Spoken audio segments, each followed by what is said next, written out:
Hello बच्चों, good morning. स्वागत है आपका अपने YouTube channel platform of geography में। बच्चों, कल की क्लास में हमने प्लेट विवर्तनीय सिद्धांत के बारे में जाना।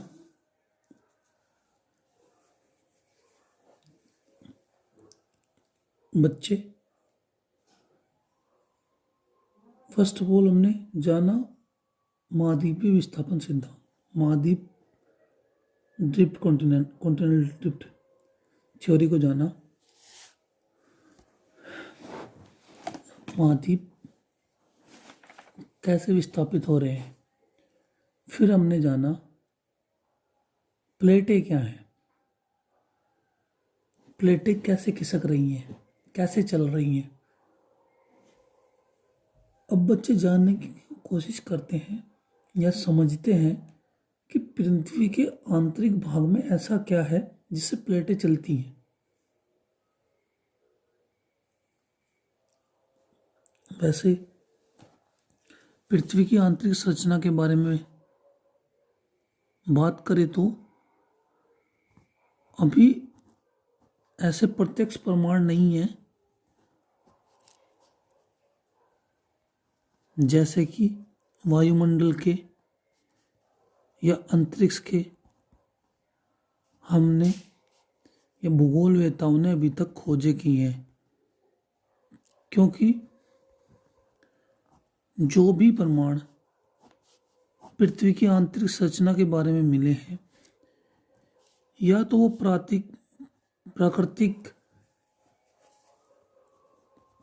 संसाधनों से मिले हैं या बच्चे अप्राकृतिक संसाधनों से, या फिर जो पृथ्वी की उत्पत्ति संबंधित सिद्धांत दिए गए हैं उनसे अनुमान लगाए गए हैं। अभी तक कोई भी जानकारी पृथ्वी की आंतरिक संरचना के बारे में तर्कपूर्ण नहीं है। यह रहस्य का विषय है, क्योंकि पृथ्वी के भूगर्भ में अभी तक कोई नहीं जा पाया। बच्चे, हम यदि कुछ जानते हैं तो पृथ्वी के भूगर्भ में जैसे कोल माइन हुए, कुएं या फिर तेल कुएं, जहाँ तक हमने अभी तक खुदाई की है वहीं तक हम पृथ्वी की आंतरिक संरचना के बारे में सटीकता से जानते हैं। इससे अधिक जानकारी पृथ्वी की आंतरिक संरचना के विषय में अभी तक किसी के पास भी नहीं है। इसीलिए पृथ्वी की आंतरिक संरचना का अध्ययन करते हुए इसे निम्न 3 भागों में रखा जाता है, 3 वर्गों में बांटा जाता है जिससे अध्ययन किया जाता है। जैसे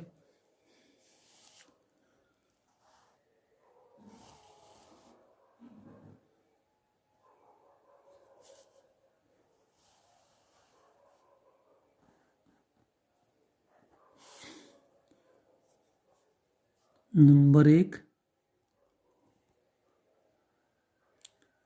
अप्राकृतिक साधन।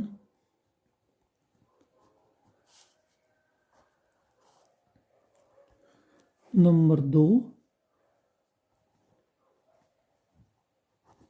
पृथ्वी की उत्पत्ति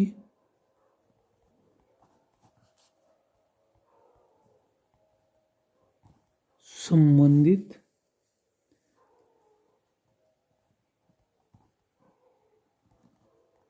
सिद्धांतों के साक्ष्य, प्रमाण कह सकते हो। और थर्ड होता है आपका प्राकृतिक संसाधन।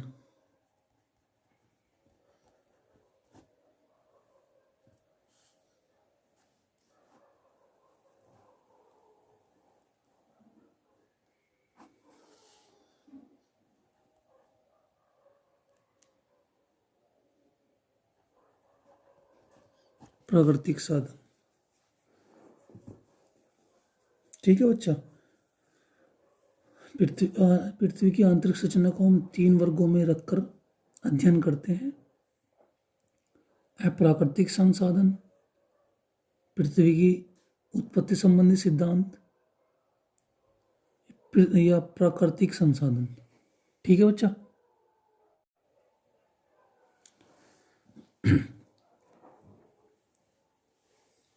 सर्वप्रथम अप्राकृतिक संसाधन को भी 3 वर्गों में रखा जाता है।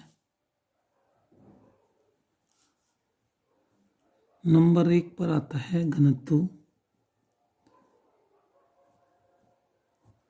जिसे आप ए लिख सकते हो। फिर आता है दबाव,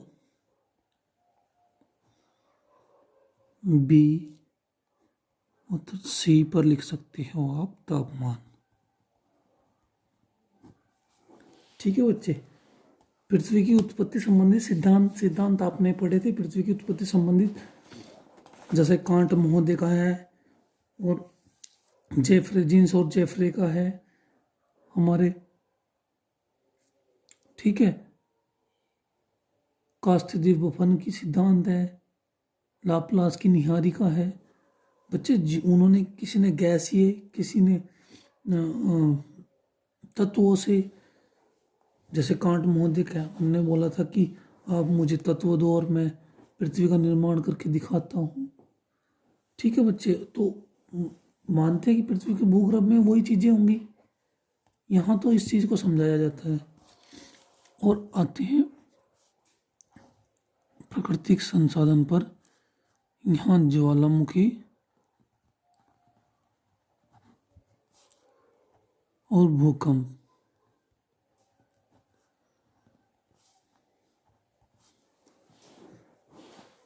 ठीक है बच्चा। इनका अध्ययन किया जाता है।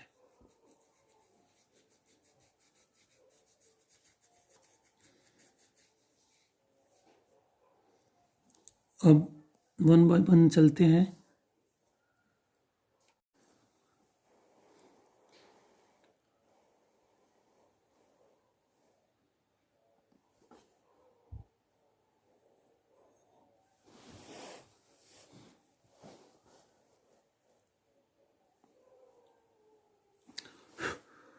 अप्राकृतिक संसाधन।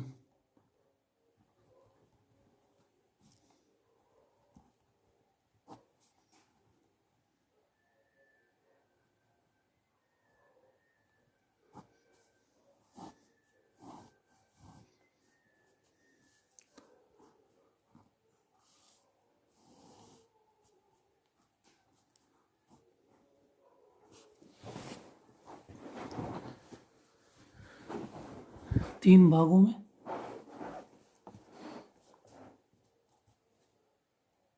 नंबर 1 घनत्व, बी दबाव, सी तापमान। ठीक है बच्चे।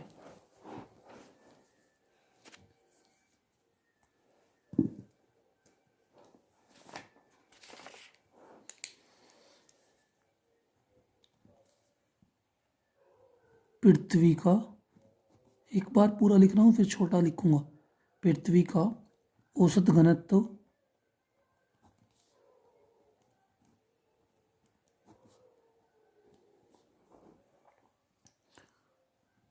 5.5 ग्राम प्रति घन सेंटीमीटर। ठीक है बच्चे। सॉरी,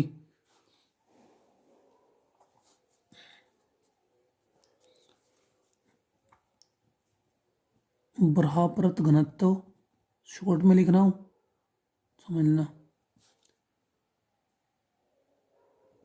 3.0 मध्य परत घनत्व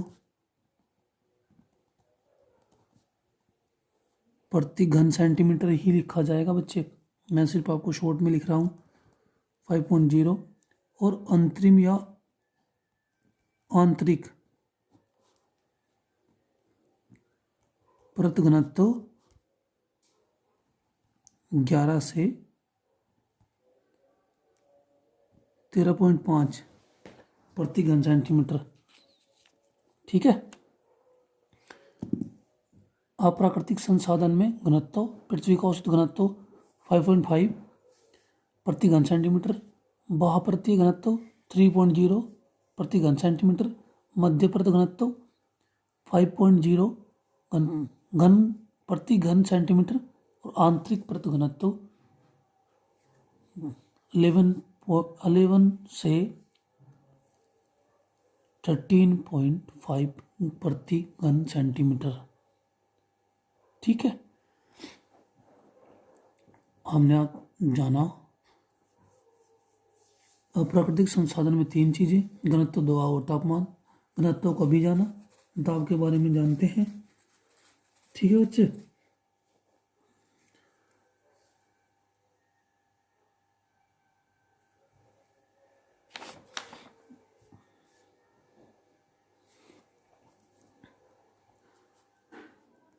दाब बढ़ने से घनत्व बढ़ता है।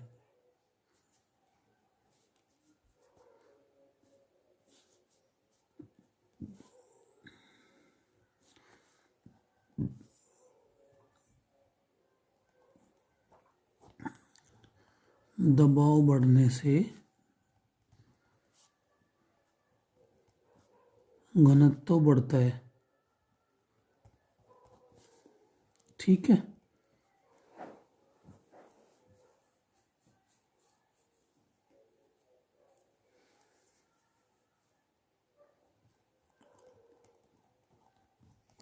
आंतरिक भाग में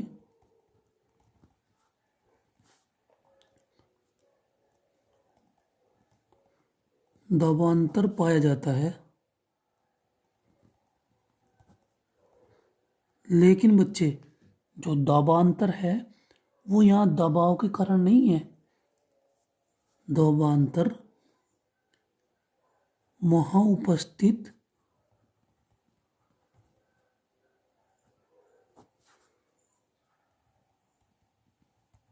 पदार्थों के कारण है।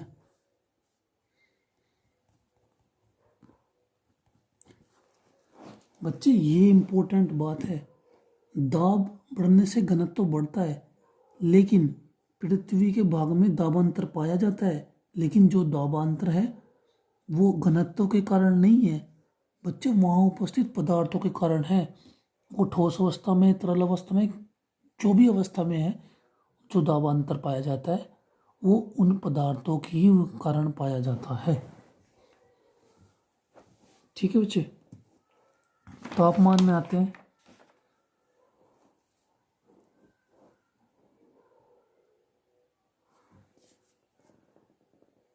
तापमान में 8 किलोमीटर की गहराई पर जाने पर 32 मीटर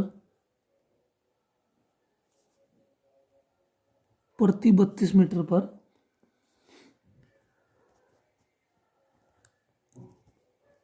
1 डिग्री सेंटीग्रेड तापमान की वृद्धि होती है। ठीक है बच्चे।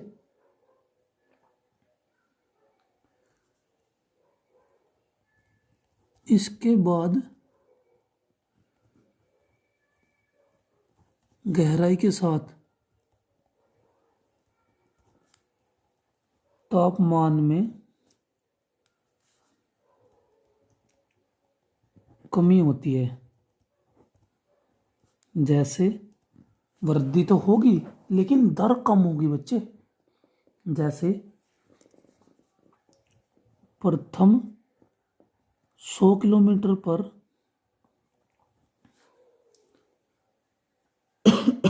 सॉरी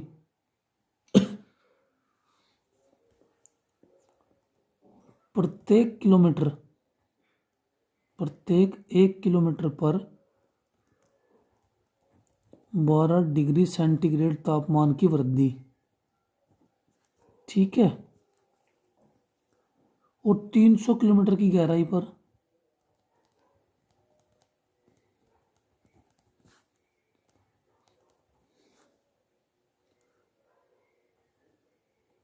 प्रत्येक 1 किलोमीटर पर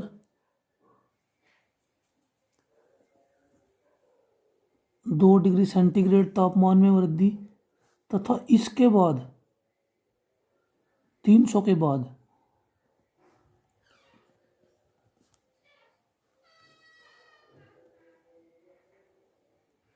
गहराई पर 1 डिग्री सेंटीग्रेड वृद्धि। तो आप देख रहे हो वृद्धि तो है, लेकिन पहले वृद्धि दर कितनी थी? 12 डिग्री सेंटीग्रेड। उसके बाद जैसे ही गहराई बढ़ी, ठीक है बच्चे, जैसे ही गहराई बढ़ी तो तापमान तो बढ़ रहा है, लेकिन दर कम हो गई बच्चे, 12 से 2 हो गई। जैसे 12 चल रही थी तो 14 हो जाएगी, लेकिन अगर 12 दूनी 24 होनी चाहिए थी ना, जैसे गहराई बढ़ रही थी। नहीं, लेकिन तापमान में गिरावट है, लेकिन वृद्धि जारी है। वृद्धि दर कम हो गई है बच्चे, 12 की जगह 2 बच गई और फिर 1 बच गई। तो इसका मतलब है तापमान में वृद्धि तो है, ठीक है, तापमान में वृद्धि तो है,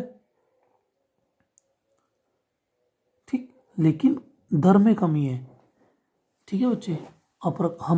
हमने जाना पृथ्वी के आंतरिक संरचना को 3 वर्गों में रखा गया: प्राकृतिक संसाधन, अप्राकृतिक संसाधन, ठीक है, और पृथ्वी की उत्पत्ति संबंधी सिद्धांत। अप्राकृतिक संसाधन में हमने जाना घनत्व, दाब और तापमान को। घनत्व, औसत घनत्व 5.5 और बाह्य घनत्व 3.0, मध्य घनत्व 5.0, आंतरिक परत घनत्व 11 से 13.5। दाब बढ़ने से घनत्व बढ़ता है।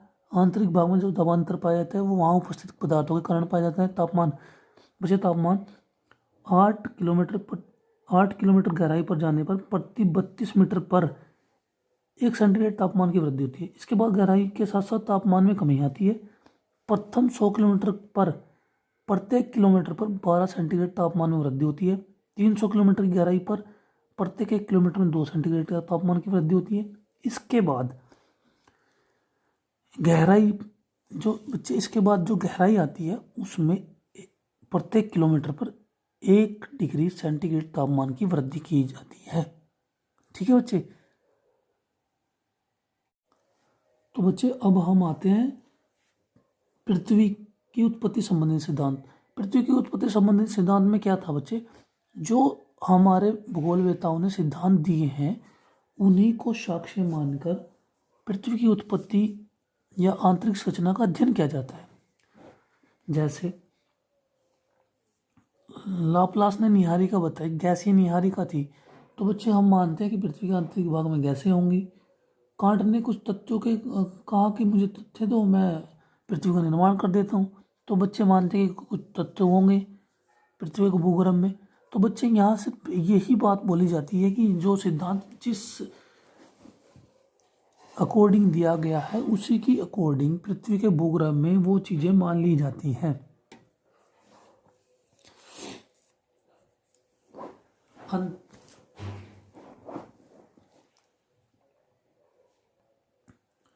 आइए जानते हैं प्राकृतिक संसाधन। अप्राकृतिक हमने भी जाना, प्राकृतिक संसाधन के बारे में जानते हैं।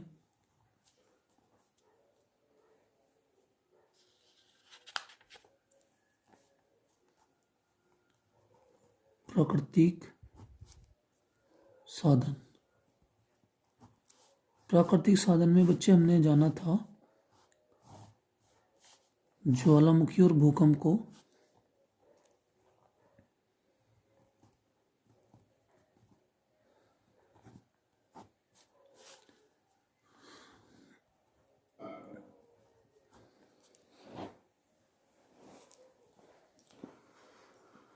तो बच्चे ज्वालामुखी, जैसे ही ज्वालामुखी विस्फोट होता है उससे तरल पदार्थ बाहर निकलता है, तो उसके अध्ययन करने के बाद बोला जाता है कि पृथ्वी के भूगर्भ में तरल पदार्थ है जो तप्त अवस्था में है, जो चट्टानी टुकड़े पिघलते रहते हैं और वो चट्टानी टुकड़े पिघल कर पृथ्वी पर प्रकट होते हैं। इतना अध्ययन ज्वालामुखी से किया गया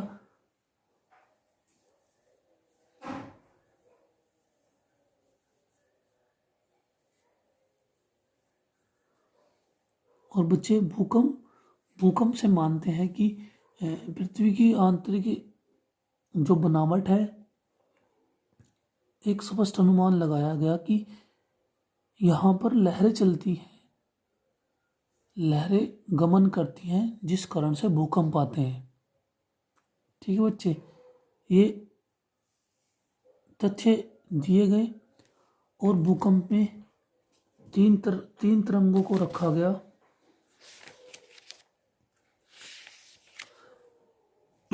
सॉरी,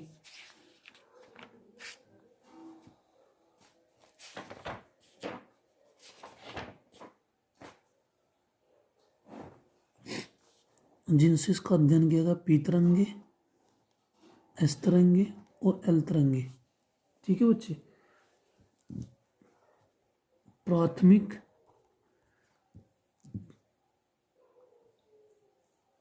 इन्हें द्वितीय तरंगे कहा जाता है, द्वितीयक तरंगे, और इन्हें कहते हैं लॉन्ग वेव रेडिएशन। ठीक है बच्चे, लंबी तरंगे।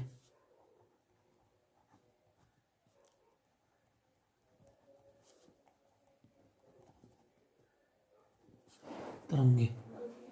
ठीक है बच्चे,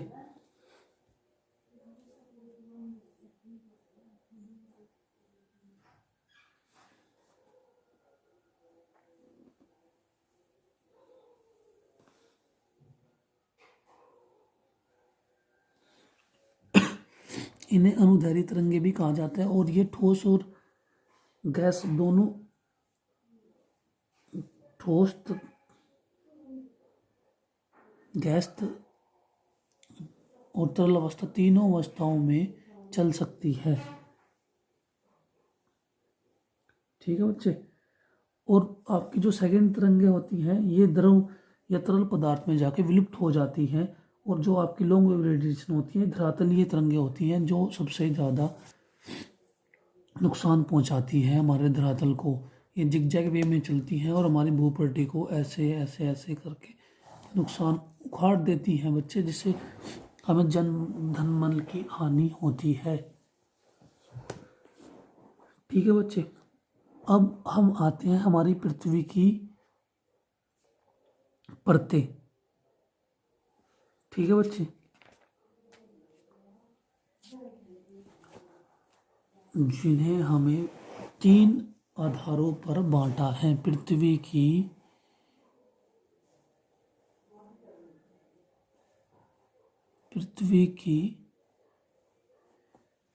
विभिन्न परतें।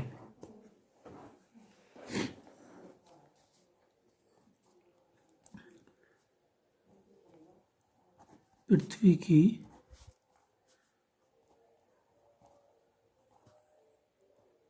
विभिन्न परतें।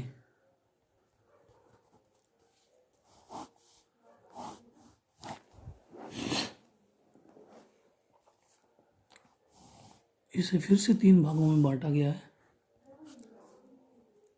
नंबर 1, रासायनिक,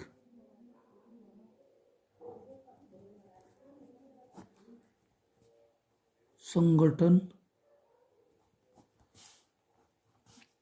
नंबर 2, भूकंपीय आधार। और नंबर 3, अभिनव मत।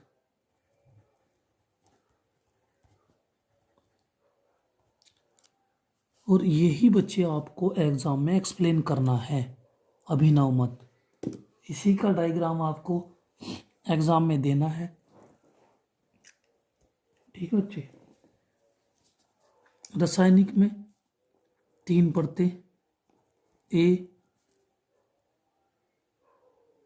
सियाल,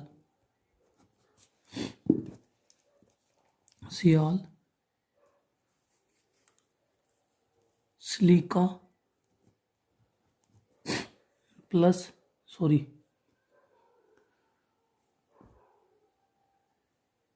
प्लस एल्यूमिनियम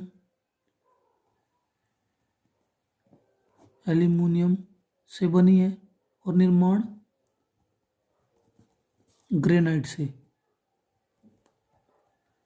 ठीक है बच्चे। बी,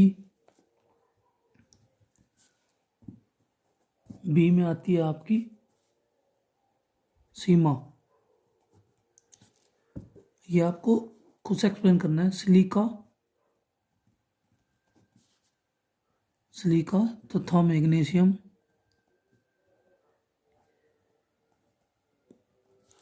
निर्माण बेसाल्ट से।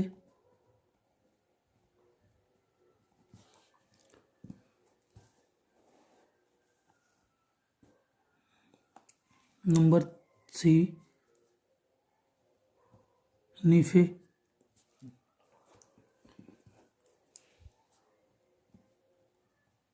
निकिल प्लस फेरियम निर्माण कठोर पदार्थों से। ठीक है।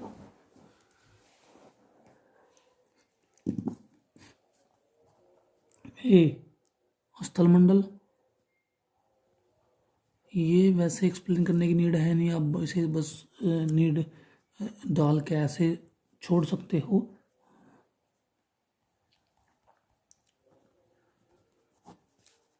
और सी,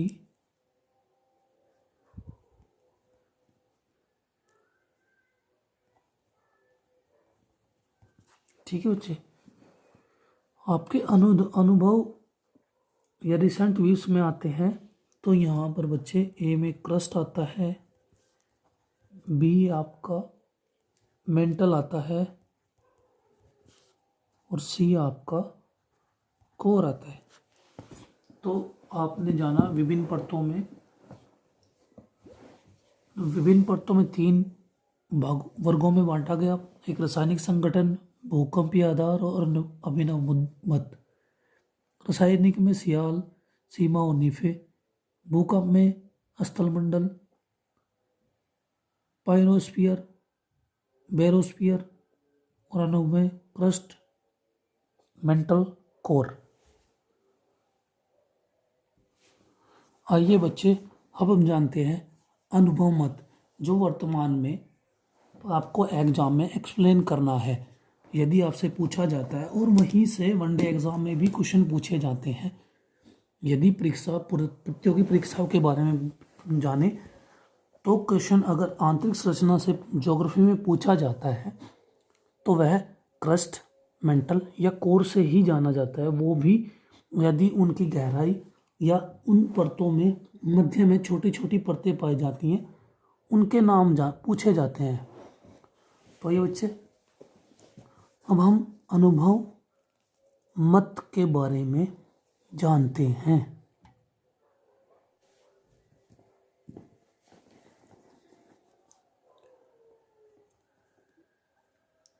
अभिनव मत,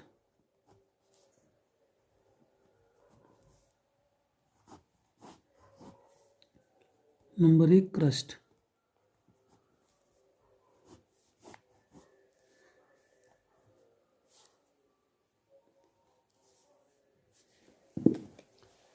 क्रस्ट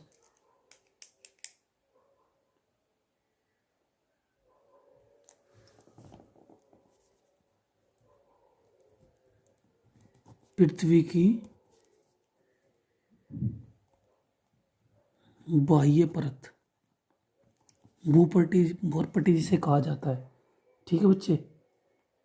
इसकी महाद्वीपीय और महासागरों दोनों में इसकी जो मोटाई है वो अलग अलग पाई जाती है। महासागरों की औसत मोटाई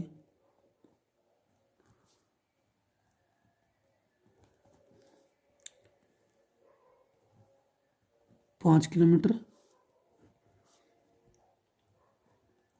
महाद्वीपों की औसत मोटाई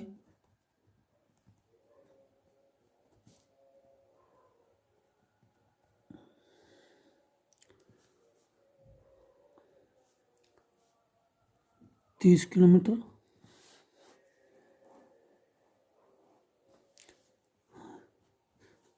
तथा जो बच्चे पर्वतीय श्रृंखलाएं होती हैं जो पर्वतीय श्रृंखलाएं होती हैं, श्रृंखलाओं की औसत मोटाई जो है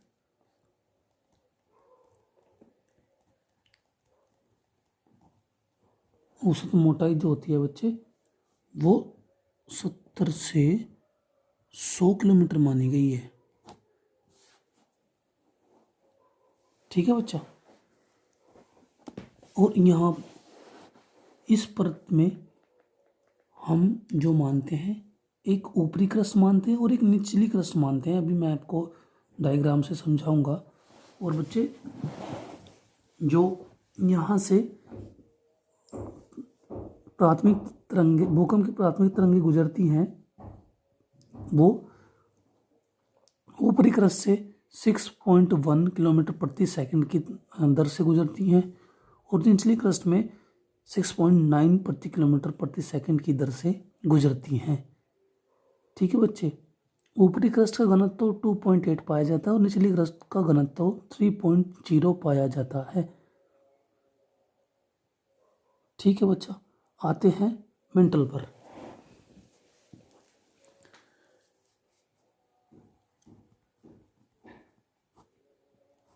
मेंटल, ठीक है बच्चा।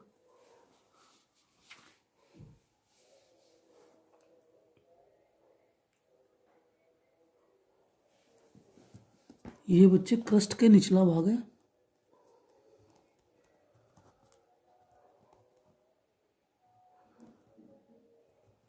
क्रस्ट का निचला भाग, जैसे ही क्रस्ट परत समाप्त होती है, उसके नीचे जो भाग पाया जाता है उसे मेंटल कहा जाता है। ठीक है बच्चे। और पी तरंगों के बाद जैसे ही मेंटल में भूकंप की तरंगें पहुंचती हैं, तो वहाँ इसका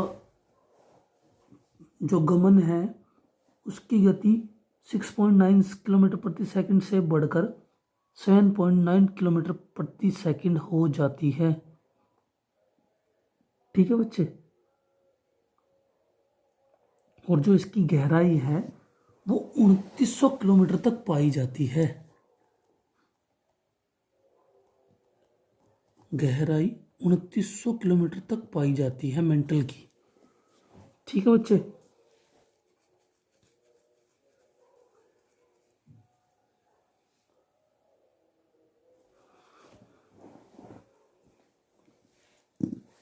आते हैं हमारे मेंटल पर। बच्चे, मैं क्लास में इनको कोर मैं आपको लिखवा चुका हूँ। मैं इनके बारे में आपको बता रहा हूँ और फिर एक बार फिर से एक्सप्लेन करूँगा आपको विद डायग्राम। अभी मैं इसको दिखाने जा रहा हूँ, तो आप थोड़ा सा समझ लें। ठीक है बच्चे। ठीक है। 2900 किलोमीटर से 6371 किलोमीटर की गहराई तक कोर का विस्तार पाया जाता है। ठीक है बच्चे। और यहाँ पर पी तरंगों की गति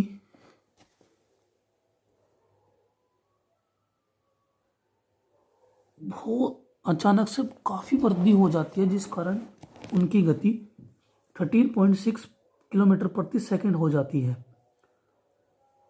जैसे ही कोर में पी तरंगे पहुंचती हैं, उनकी गति और अधिक हो जाती है। ठीक है बच्चे।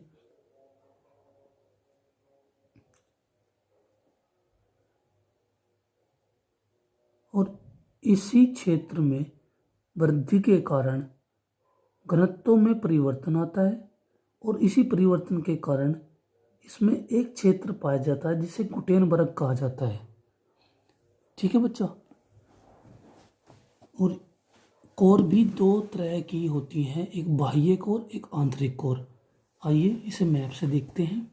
मैं आपको बता दे रहा हूँ, अभी दिखा दे रहा हूँ।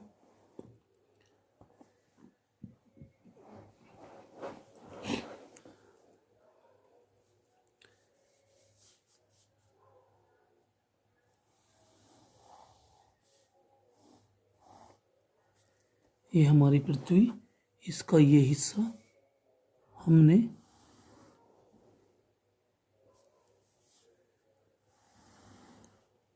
जिसे बाहर निकाल लिया।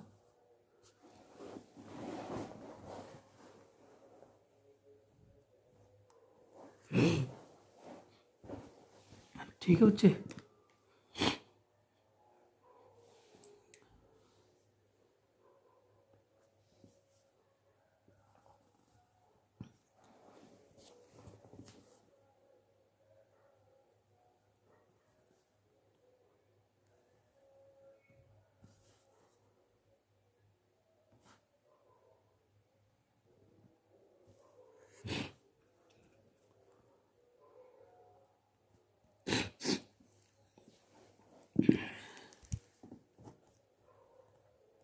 ऊपरी क्रस्ट,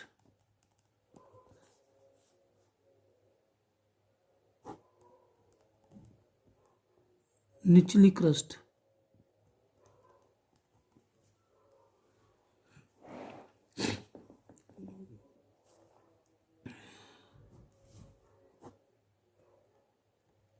ऊपरी मेंटल,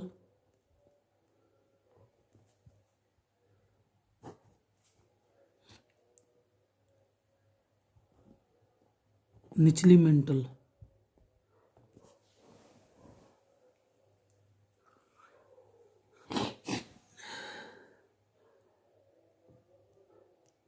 जीरो किलोमीटर से 30 किलोमीटर गहराई,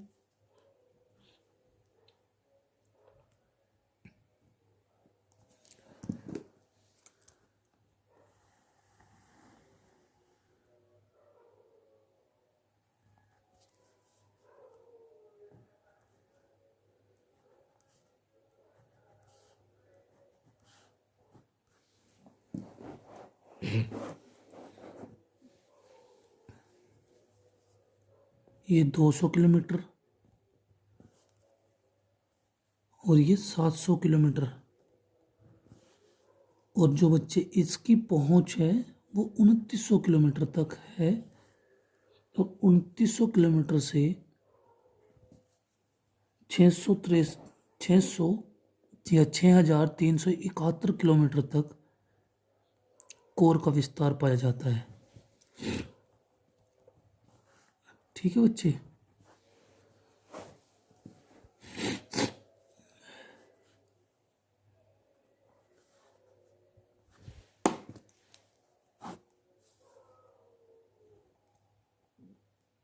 ब्राह कोर,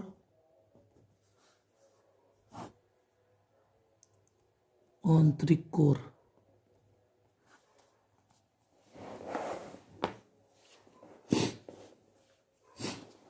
हमने क्रस्ट जाना, ऊपरी क्रस्ट, निचली क्रस्ट।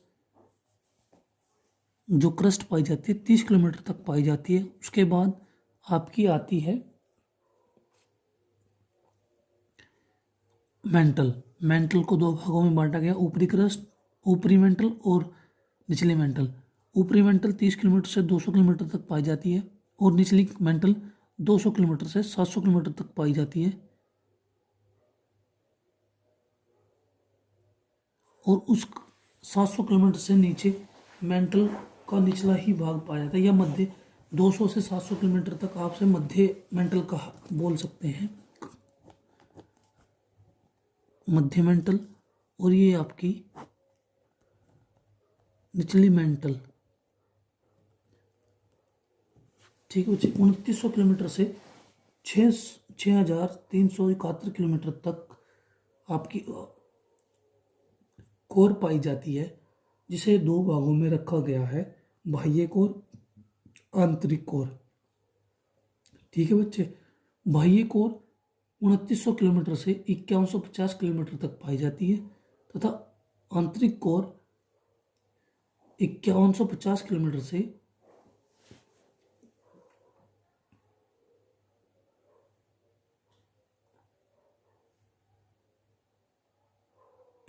5150 किलोमीटर से 6371 किलोमीटर तक पाई जाती है।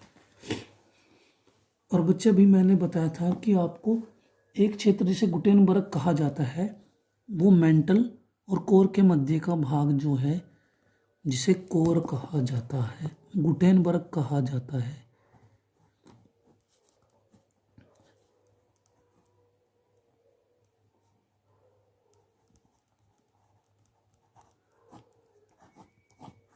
ये वनडे एग्जाम में मोस्ट इंपोर्टेंट कैटेगरी में आता है। सॉरी, आपकी जानकारी के लिए फिर से बता दूं, मैं आपको फिर से एक्सप्लेन करने जा रहा हूं पूरा टॉपिक। पृथ्वी की आंतरिक संरचना, ठीक है बच्चे, जिसको हमने 3 वर्गों में रखा, अप्राकृतिक संसाधन, पृथ्वी की उत्पत्ति संबंधी सिद्धांत और प्राकृतिक संसाधन। अप्राकृतिक संसाधन में हमने घनत्व, दबाव और तापमान को जाना, और प्राकृतिक संसाधन में हमने ज्वालामुखी को जाना।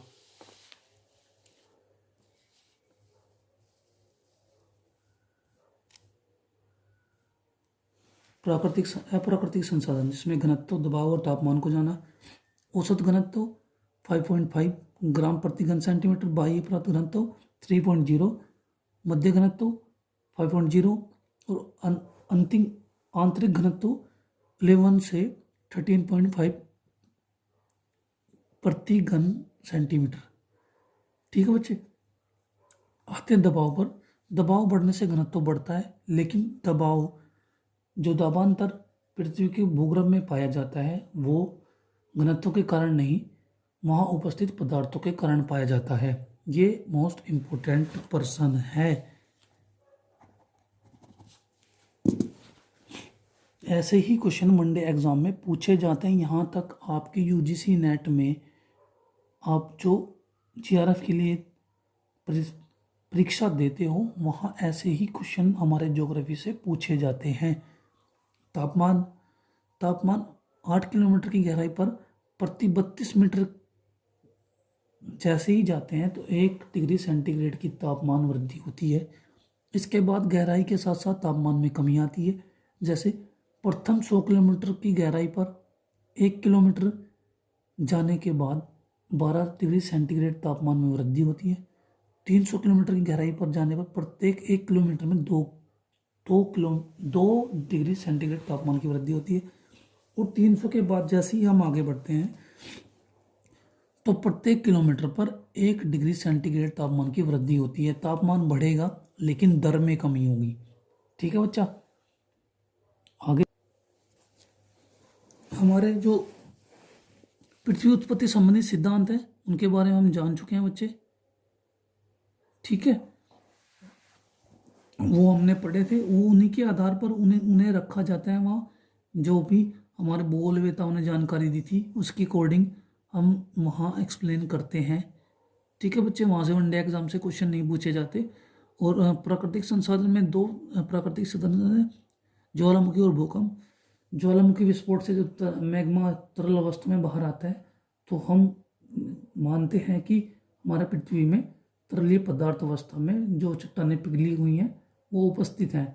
ये अनुमान लगाया जाता है बच्चे। भूकंपीय आधार पर एक सटीकता से प्रमाण मिले हैं कि ये तरंगे धरातल में निगमन करती हैं, पृथ्वी के आंतरिक भाग में निगमन करती हैं, जिससे पृथ्वी का आंतरिक भाग ठोस, तरल और गैसीय तीनों अवस्थाओं में पाया जाता है। ठीक है बच्चे, उसके बाद आते हैं पृथ्वी की विभिन्न परतें। इन्हें भी 3 वर्गों में बांटा गया है, रासायनिक संघटक, भूकंपीय आधार पर और अभिनव पर। बच्चे रासायनिक संघटक में पहले बच्चे जो अध्ययन किया जाता था वो रासायनिक संघटक के आधार पर ही किया जाता था।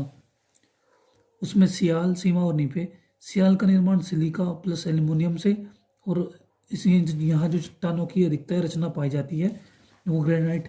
और सीमा सिलिका तथा मैग्नीशियम, यहाँ बेसाल्ट चट्टानों की अधिकता पाई जाती है। नीफे यहाँ निकेल और फेरियम से इसका निर्माण है, जो जिसमें कठोर पदार्थों का होना पाया जाता है।